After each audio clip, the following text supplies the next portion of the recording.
चलिए अब हम लोग देख लेते हैं क्या कि अगर किसी किसी कंडीशन में क्या होता है कि हमारा किडनी ठीक ढंग से वर्क नहीं कर रहा है, किडनी में क्या हो रहा है, कुछ प्रॉब्लम्स क्रिएट हो गए हैं, उनमें क्या हो रहा है कि जो फिल्ट्रेशन का जो रेशियो था वो कम हो गया है, हमारे नेफ्रॉन वर्क नहीं कर रहे हैं, फिल्ट्रेट जो है वो ठीक ढंग से प्रोड्यूस नहीं हो रहा है, ब्लड में टॉक्सिक मटेरियल यानी नाइट्रोजनस वेस्ट रही जा रहा है, तो क्या करें, कुछ ना कुछ तो करना पड़ेगा।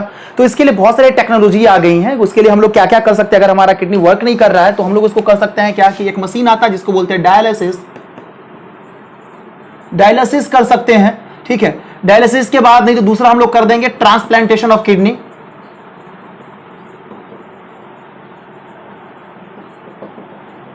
ठीक है, दो तरीका का हम लोग कर सकते हैं। एक तो ठीक है, पहला अगर फर्स्ट कुछ जो थोड़ा मोड़ा प्रॉब्लम है तो मेडिकेशन से भी ठीक हो जाएगा। दूसरा अगर ज्यादा प्रॉब्लम सीवियर हो गया है तो हम लोगों को डायलिसिस करवाना पड़ेगा, बार बार करवाना पड़ेगा, जिससे नाइट्रोजन वेस्ट का फिल्ट्रेशन होते रहे ब्लड से। थर्ड, अगर कोई भी चांसेस अब नहीं है तो किडनी ट्रांसप्लांटेशन हम लोग करवा सकते हैं। तो ये जो डायलिसिस होता है वो भी दो टाइप का होता है, डायलिसिस होता है वो दो टाइप का होता है। एक होता है हीमो डायलिसिस और जो दूसरा होता है पेरिटोनियल डायलिसिस। ठीक है, दो तरीके का डायलिसिस होता है। और ट्रांसप्लांटेशन में क्या, किडनी को एक्सचेंज ही करना किडनी को एक्सचेंज नहीं मतलब किडनी को ट्रांसप्लांट किसी डोनर से और जो है एक्सेप्टर है उसके बॉडी में डालना पड़ता है। तो हम लोग एक एक करके देख लेते हैं। फर्स्टली स्टार्ट करते हैं हीमोडायलिसिस से। चलिए देखते हैं हीमोडायलिसिस के बारे में। इसमें जो मशीन का यूज होता है उसका नाम है हीमोडायलिजर।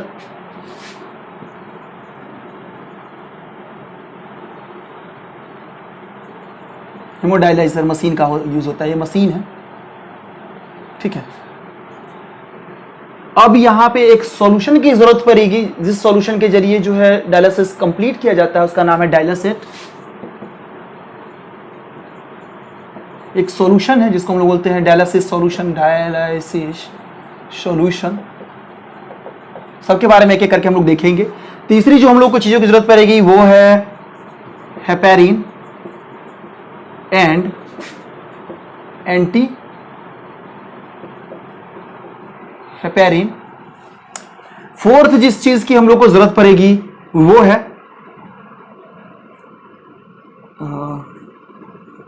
ब्लड।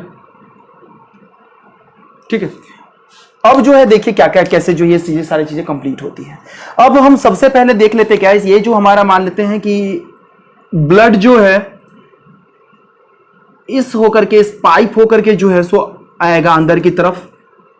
ब्लड अंदर आने के लिए, ब्लड यानी किडनी में कैसे जाता है ये सोचिए सिर्फ, ब्लड किडनी में कैसे जाता है, रीनल आर्टरी होता है, यानी एक पाइप होता है, एक वेसल्स होता है, उसके जरिए जाता है, किडनी में इंटर करता है। तो इसी तरह से ब्लड जो है इसके जरिए जो है, यानी ये जो है अपना एक पाइप लाइक स्ट्रक्चर, इसके जरिए ब्लड आएगा मशीन में एंट्री करने के लिए।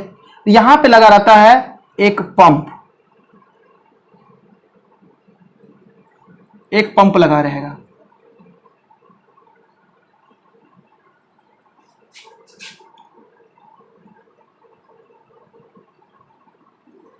और ये अपना रहेगा चैम्बर। ठीक है, अब इस चैम्बर के अंदर जो है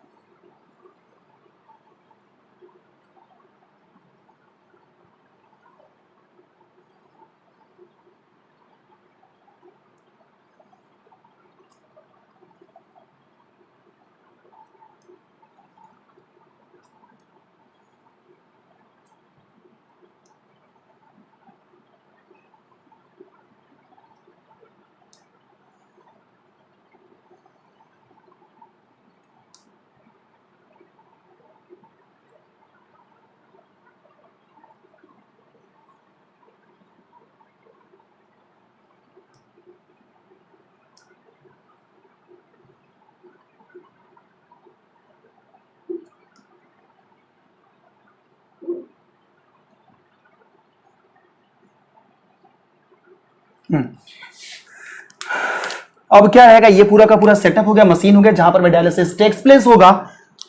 ये जो दो ओपनिंग मैंने दिया है, यहां से जो है जो डायलर सेट है, डायलर सेट उसका एंट्री होगा, यहां से सॉल्यूशन हम लोग डालेंगे और वो डायलर सेट जब आफ्टर जो है सो ये प्योर डायलर सेट है, प्योर, और ये वेस्ट वाला डायलर सेट है। यहां से जो है बाहर निकलेगा, यहां से बाहर निकलेगा। ठीक है, अब जो है ये बॉडी यहां से ब्लड अंदर की तरफ जाएगा, यहां पे फिल्ट्रेशन होगा, फिल्ट्रेशन के बाद में जो फिल्टर्ड ब्लड है वो इस होके निकलेगा। दूसरे पाइप जो है, ये दूसरा पाइप लाइक स्ट्रक्चर है, यहां से निकलेगा। फिर यहां से निकलते समय में यहां से जो है ये एक ओपनिंग रहेगा यहां पे, और यहां पे फिर से पंप रहेगा।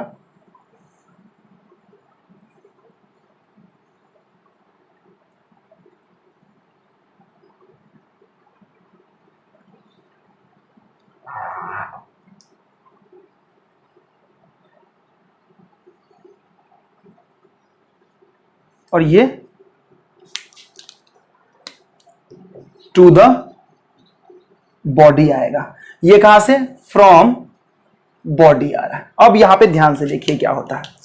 अब यहां से ब्लड आ रहा है, ब्लड आया, इस रूट से होते हुए ब्लड अंदर की तरफ जा रहा है, यहां पे जा रहा है। जब ये पंप के पास पहुंचेगा, ये पंप है, इस पंप के पास पहुंचेगा तो टेम्परेचर इसको करना पड़ेगा 0 degree Celsius. Temperature 0 degree Celsius इसलिए कर रहा है क्योंकि हमारे बॉडी से ब्लड बाहर निकल रहा है। उस समय कुछ अदर एक्टिविटी हो सकती है ब्लड के साथ में, ब्लड जो है किसी और चीज के साथ रिएक्ट होकर प्रॉब्लम क्रिएट कर सकता है। इसलिए जब 0 डिग्री सेल्सियस हो जाएगा तो ब्लड की जो एक्टिविटी होती है, जो सेल्स की एक्टिविटी होती है, वो पूरे सप्रेस हो जाती है, यानी सीज हो जाती है, और वो सेल जो है पूरा डीएक्टिवेट मोड में चला जाता है। मतलब जिंदा ही रहता है बट डीएक्टिवेट हो जाएगा, मतलब उनकी जो एक्टिविटी पूरी तरह से स्लो हो जाती है 0 डिग्री सेल्सियस पे जाकर के। अब क्या होगा, यहां से हम लोग यहां पर में देते हैं, इसके थ्रू यहां पर में हम लोग देते हैं हेपेरिन। यहां से हेपेरिन दिया जाएगा, जो कि क्या है, हेपेरिन क्या है? एंटीकोगुलेटरी एजेंट है। ठीक है, ये क्या करेगा, ब्लड को कोगुलेशन से बचाएगा। ठीक है, तो ब्लड बॉडी में है तो ऑटोमेटिकली हमारा हेपेरिन बनते रहता है, कोगुलेशन से बचाता है। लेकिन बॉडी से बाहर है तो उसको क्या करना है, हेपेरिन को डालना पड़ेगा ना, कोगुलेशन कभी भी हो सकता है। तो यहां पर में क्या है, हेपेरिन डाला गया है, जो कि इसकी एक्टिविटी को क्या करेगा, जो कि कोगुलेशन की एक्टिविटी को क्या करेगा, रोकेगा। ब्लड है, इसे गुजरते हुए अब चला गया, हेपेरिन लेते हुए यहां पर एंट्री कर गया। अब यहां पर में क्या है कि ये जितने भी हम लोग देख रहे हैं पार्ट्स, यहां पे पूरा का पूरा ब्लड रहेगा, ये पूरा का पूरा पार्ट्स में यहां पर में ब्लड रहेगा, ये पूरा का पूरा पार्ट्स ब्लड से रहेगा।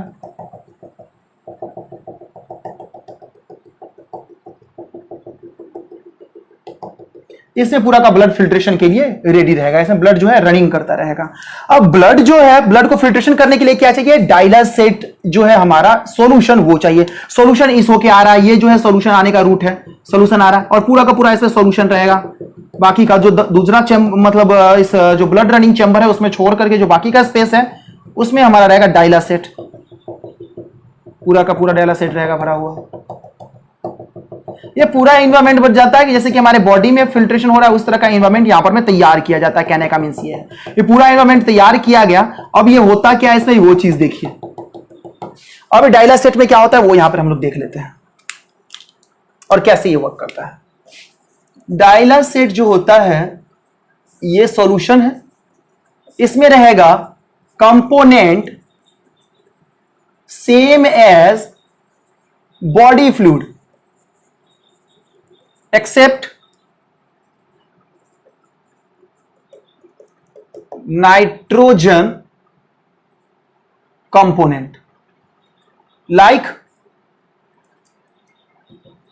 यूरिया। ठीक है, अब यहां पर में क्या होगा कि ये जो हमारे सॉल्यूशन होते हैं उसमें सारे के सारे कंपोनेंट अपने बॉडी की तरह ही उसमें डला रहेगा। मान लेते हैं ग्लूकोज जितना अमाउंट ऑफ बॉडी में उसमें भी रहेगा, जितना अमाउंट अमाइनो एसिड है उतना है उसमें भी रहेगा, सोडियम, पोटेशियम, बाकी की जितने भी चीजें हमारे लिए इंपॉर्टेंट है, बाइकार्बोनेट, सारे की सारी चीजें जो है सेम अमाउंट ऑफ डाइलासेट में मिक्स रहती हैं। सिर्फ nitrogenous waste like urea, creatinine, ये सब चीजें जो होती हैं उसको, हिपेरिक एसिड, इन सब चीजों को छोड़ करके, क्योंकि ये हमारे बॉडी से निकालना है। अब प्रोसेस किस प्रोसेस के जरिए होगा, तो ये होगा जो ये काम करता है डाइलासेट, ये डिफ्यूजन के जरिए, डिफ्यूजन के जरिए ये वर्क करता है। अब देखिए होता क्या, ब्लड जैसे ही यहां पर इस चैम्बर में पहुंचा तो चैम्बर में सॉल्यूशन डला हुआ है। अब क्या होगा कि यहां पे होगा डिफ्यूजन, यानी कि जो चीजें, यानी हमारे ब्लड में भी ग्लूकोज है, सॉल्यूशन में भी ग्लूकोज है, तो उनके बीच में नो चेंज, कुछ भी ट्रांसफर नहीं होगा ग्लूकोज, ब्लड का ब्लड में ही रह जाएगा। क्योंकि जो चीजें मूव करती हैं हायर कॉन्सेंट्रेशन से लोअर कॉन्सेंट्रेशन की तरफ मूव करती हैं, तो कॉन्सेंट्रेशन सेम है, मूव करने का कोई चांसेस ही नहीं है। अब हम जब बात करते हैं यहां पर में, जो अगर हम यूरिया की जब बात करेंगे या अदर नाइट्रोजनस वेस्ट की बात करेंगे, तो वो इसमें डाइलासेट में नहीं डला हुआ है। और हमारे ब्लड कैपिलरी में, या जो यहाँ के ब्लड, यहाँ जो वेसल्स है जिसमें ब्लड लोडेड है, उसमें तो है यानी हमारे ब्लड में नाइट्रोजनस वेस्ट है, फिल्टर तो उसी को करना है, तो उसमें भरा हुआ है, लेकिन सॉल्यूशन में हमने नहीं डाला है। तो फिर क्या होगा, यहां पर में जो चीजें होंगी ये क्या करेगा, मूव करेगा हाई कॉन्सेंट्रेशन से लो कॉन्सेंट्रेशन की तरफ, लो कॉन्सेंट्रेशन की तरफ, कॉन्सेंट्रेशन से लो कॉन्सेंट्रेशन की तरफ जो चीजें हैं मूव करना स्टार्ट कर देंगी, लाइक यूरिया मूव करेंगी। यानी कि हमारा ब्लड से मतलब ये भी क्या होगा कि एक बार में सारा का सारा मूव नहीं करेगा, मूव कर रहा है। अब मान लेते हैं कि 10 ग्राम ऑफ यूरिया है हमारे ब्लड में और जो सॉल्यूशन में 0 है, तो क्या होगा, इक्विलिब्रियम तक ही जाएगा ना। 10 से जैसी 5 वहां पे गया, 5 यहां हुआ बराबर। अब फिर से डायलिसिस का जब सेकेंड रनिंग होगा तो फिर 5 से 2.5 होगा, फिर 5 का हाफ होगा, फिर सेकंड टाइम में फिर क्या होगा, 2.5 का हाफ होगा। तो इस तरह से जो है 2 3 4 राउंड जो है होता है, जो पूरी तरह से नाइट्रोजनस वेस्ट निकल सके। फर्स्ट राउंड में पूरी तरह से नहीं होगा, क्योंकि जब तक इक्विलिब्रियम को जैसे रीच करा, इक्विलिब्रियम को रीच करा, तो क्या होगा कि जो नाइट्रोजनस वेस्ट है उतना ही निकलेगा जितना हमारे बॉडी का उसका हाफ, यानी इक्विलिब्रियम तक दोनों तरफ सेम होना चाहिए। यानी तब दोनों तरफ सेव करेंगे तो आइसोटेनिक हो गया ना, तो नहीं निकलेगा। लेकिन करना क्या है, हाइपर से हाइपो की तरफ मूव करना है, तो ब्लड में कंपोनेंट ज्यादा रहे और वहां पे कम रहे, तो डायलिसिस ये जो डायलासेट है वो फिर से इस तरह से वो रनिंग में रहता है, यानी कि वो चेंज होते रहेगा, वो यहां पे रनिंग में यहां पे आते रहता, जाते रहता, आते रहता, जाते रहता, जिससे नाइट्रोजनस वेस्ट जो है, ऐसा नहीं है कि डायलासिस ही हमको 2-4 बार करना पड़ेगा, नहीं, ये डायलासेट जो होता है वो यहां पे रनिंग में रहता है, वो एक्सचेंज होते रहता, आ गया यहां चैम्बर में, फिर नाइट्रोजनस वेस्ट उसमें चले गए, फिर उसको निकल के बाहर निकल के इधर इस रूट से जो बाहर नाइट्रोजनस वेस्ट निकल गया, फिर डायलासेट आ रहा है, फिर नाइट्रोजनस वेस्ट जो हाफ जो है फिर निकल रहा, फिर हाफ निकल रहा, फिर हाफ निकल रहा। इस तरीके से जब फिल्ट्रेशन हो जाता है, फिर फिल्टर्ड ब्लड क्या होता है, इस वाले रूट से निकलता है, इस वाले रूट से क्या होता है, आता है। अब यहां पर डालना पड़ता है anti heparin, anti heparin, anti heparin इसलिए कि हेपेरिन की एक्टिविटी को खत्म किया जा सके, हेपेरिन जो हम लोगों ने डाला था उसकी एक्टिविटी को कम किया जा सके, वो कम कर दिया गया और चला गया। अब ब्लड जो जा रहा है यहां पर में, यहां पर जो पंप है, ये पंप हेल्प करेगा ब्लड को वार्म करने में, ये जो हेल्प करेगा, ये जो पंप है ब्लड को क्या करेगा, थोड़ा सा लेस, मतलब थोड़ा सा जो है वार्म करेगा, मतलब नॉर्मल कंडीशन में लेकर के आएगा, ऐसा नहीं गर्म कर देगा, नॉर्मल लेकर के आएगा, नॉर्मल लेवल में लेकर के आएगा। अब यहां से जो है लेकर के जाएगा, अब ये पाइप लेकर के अब इसे जो है डायरेक्टली जो हमारा वेन है रीनल वेन में डाल देगा जाकर के। रीनल वेन फिर क्या करेगा, वेना कावा में, यानी तो डायरेक्ट वेना कावा में डाल सकता है, वेना कावा में लिख सकते हैं, डायरेक्ट वेना कावा में डाल देगा। वेना कावा सर्कुलेशन में पॉर कर देगा और सर्कुलेशन होने लगेगा। ये आ रहा था कहां से, एरोटा से, एरोटा से ब्लड। अब एक बार फिर से देख लेते हैं, ब्लड एरोटा से आता है डायलिसिस मशीन में, पंप क्या करता है, इसकी एक्टिविटी को स्लो करता है 0 डिग्री सेल्सियस पर में।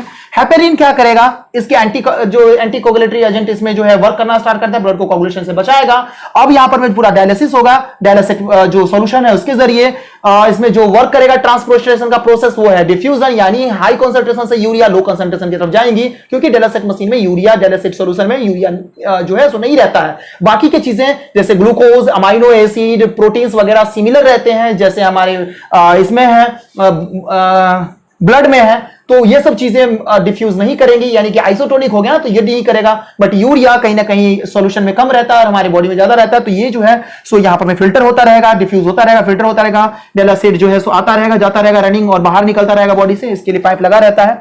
अब जब हमारा फिल्टर ब्लड हो गया, वो आएगा एंटी हेपेरिन उसमें डाला जाएगा, जिससे उसके हेपेरिन के इसको एक्टिविटी को कम किया जा सके।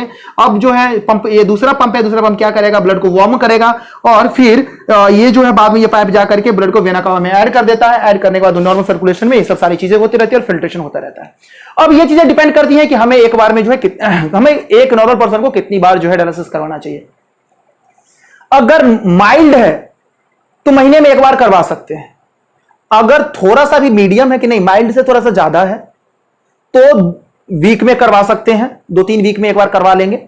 लेकिन अगर सीवियर है, तो अगर ज्यादा सीवियर होता है तो 1 वीक में एक बार या वीक में 2-3 बार भी करवाना पड़ता है। तो यह डिपेंड करता है कि हमारा किडनी कितना डैमेज है। तो इस तरीके से हम लोगों ने हेमोडायलिसिस के बारे में देख लिया है। अब हम लोग जो देखेंगे वो है पेरिटोनियल डायलिसिस के बारे में।